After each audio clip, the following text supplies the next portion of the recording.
Sure. My name is Sarah Pease. I am the Assistant Director of Children, Youth, and Their Families with the Arc Central Chesapeake Region. I actually am a former teacher. I taught and worked with the special needs population for 10 years in an inclusive setting, and decided that really working with children with disabilities was where my passion was, and came across the opportunity to work with the ARC and have moved up a little bit since then. I started as our family navigator, and I'm now the assistant director of children, youth, and their families. Our folks that are our families that have children with disabilities are facing a lot of challenges financially, in the community, resource-wise, and that's really a gap that we try to fill with the Children, Youth, and Their Families program. We have a few different categories of services that we're providing to help fill those gaps, financially, educationally, and then direct support as well.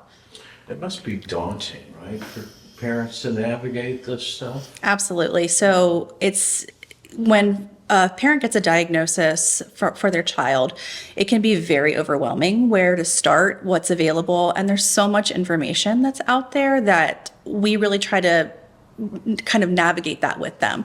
And that's one of the services we provide is family navigation. So I get to know the family a little bit, find out what resources they're looking for. There's no one size fits all model. It's very person centered. So we get to know the family and what they're looking for. And then I'm able to help connect them with their resources in their community. So a lot of times families come to us kind of not knowing exactly where to go, where the starting point is. So I had a family recently that reached out. They had just gotten a diagnosis for their child and didn't know what was available for them. So we sat down together over multiple sessions. So we talked about what your goals were for your child, what it was that you wanted to accomplish, what kind of services you were looking for. And I was able to help connect them with resources in their community. We were also able to help them with a couple of our other financial programs that we offer through Holiday Giving and our Family Fund, which is a grant fund program that we run.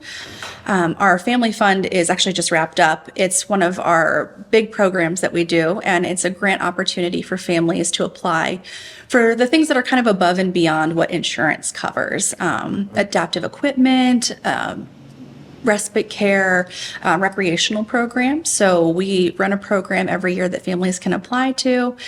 We go through the vetting process of their applications, and then we can give funds to help support those specialized programs that may otherwise be out of reach. What kind of caseload do you have every year? Well, we're growing every year. The more that we get our name out in the community, the more that families are able to reach out to us. Family navigation is always a free service, and so with family navigation, families can reach out to us at any point in time. They can reach out to us multiple times. And so I have repeat people that come back and say, hey, I need a clarification on this, or I'm not so sure about this application. Can you help with that? But recently we had over 160 families that we were supporting since fall. And that number continues to grow every day. So really with the Children, Youth, and Families program, our goal is to support families from birth to 21 and then help with that transitional phase, because the ARC does offer the traditional model of services for folks who are over 21. But our goal is really to build those relationships early on, help them throughout that process. And then when they do turn 21, we offer some things like our transition series that helps folks know what's available in their community, how to help their children get into services, things like that.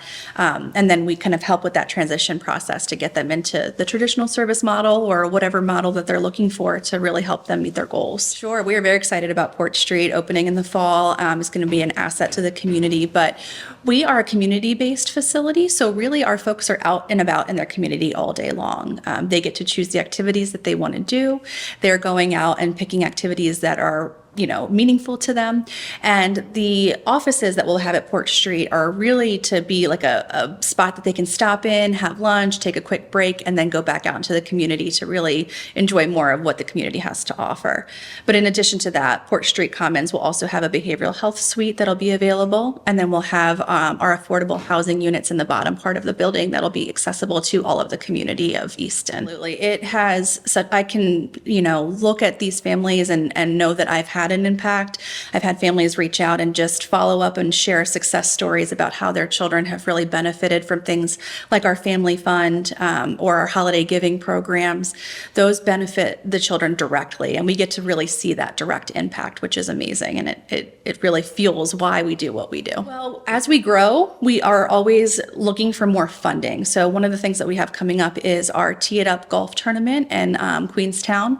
It's going to be on May 13th, and that's one of our big fundraising opportunities to help raise more funds. This year, for our family fund, we were able to support close to 100 families with $94,000 distributed, but there's always more need. And so we have these big fundraising events to help get in more money, and that way we can help more families in our community.